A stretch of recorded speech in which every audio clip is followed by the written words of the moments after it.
अस्सलाम वालेकुम नाज़रीन, गिरदोपेश पर आज की वीडियो के साथ मैं हूं रज़ी। शाम 5 बजे आप हमारी वीडियो देखते हैं। अगर आपने अब तक हमारे चैनल को सब्सक्राइब नहीं किया तो इसको सब्सक्राइब भी कीजिए, बेल आइकन को क्लिक कीजिए।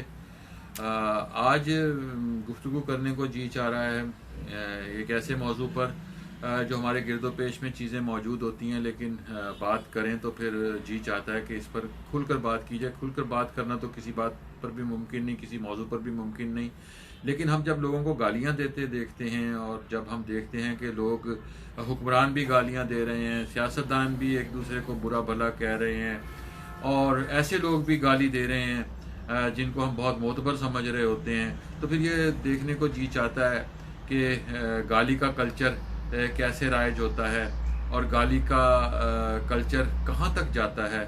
और हम जब अपने मामूलात को देखते हैं, हम अपने समाज को देखते हैं, हम अपनी हिस्ट्री पर नज़र डालते हैं, तो फिर एक टर्म हम सुनते हैं, गाली और गोली का कल्चर।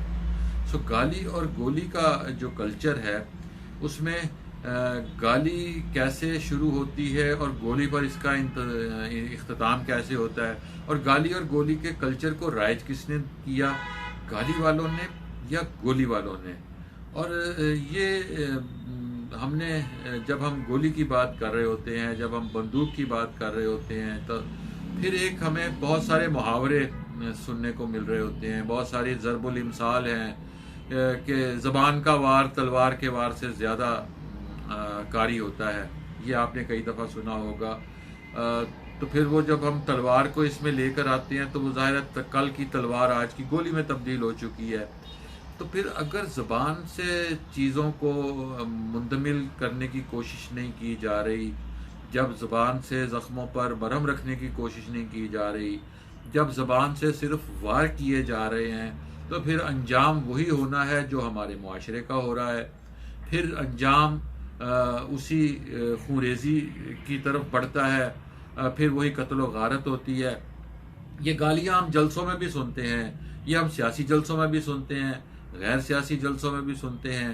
ये गैर सियासी जलसों से अगर आप हटें तो फिर उसमें हमारे पास मजहबी इज्तिमात आ जाते हैं। मजहबी इज्तिमात में गाली होनी नहीं चाहिए, लेकिन हमारे बाज़ उलमा ने, जिन्हों नाम निहाद उलमा हैं, जो उलमाए सू कहलाते हैं, जिनका काम मज़हब को बेचना है, उन्होंने गाली के कल्चर को रिवाज दिया। और गाली भी उन्होंने किसी आम आदमी को नहीं दी, उन्होंने मुकद्दस लोगों को गालियां देनी शुरू कर दी, उन लोगों को गालियां देनी शुरू कर दी जो कुछ लोगों के लिए और एक तबके के लिए बहुत मुकद्दस हैं और वो उनका बहुत एहतराम करते हैं। और रद्द अमल में दूसरी जानिब से भी गाली आई, तो फिर हमें फिर वो कौल भी याद आता है कि जब तुम हमारे खुदा को बुरा भला कहोगे तो तुम किसी और के खुदा को बुरा भला कहोगे तो वो फिर तुम्हारे खुदा को बुरा भला कहेगा।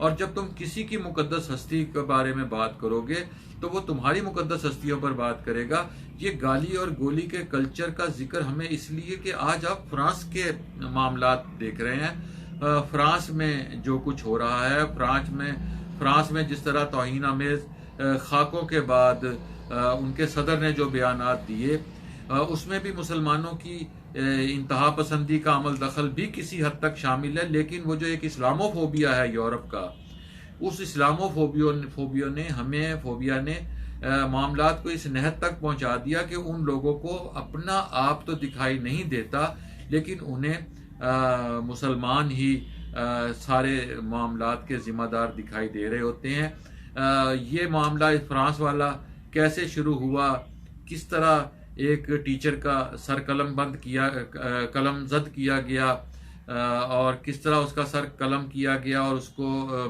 कलम बंद और कलम जद में गलती से कहा गया, क्योंकि हम कलम के लोग हैं, तो हम सर कलम करने का जब जिक्र कर रहे होते हैं तो हमारे जहन में तो अपना कलम ही होता है, जिसको हम हथियार समझते हैं अपना, जिसको हम तलवार समझते हैं अपनी। तो जब एक इंतहा पसंद मुसलमान ने उसका सर कलम किया एक टीचर का, जिसने तौहीन आमेज खाकों के बारे में बात की थी, तो फिर मामलात आगे बढ़े। तो कहना सिर्फ ये है कि अगर हम गाली पर काबू पा लेंगे तो गोली का कल्चर भी ख़त्म हो जाएगा।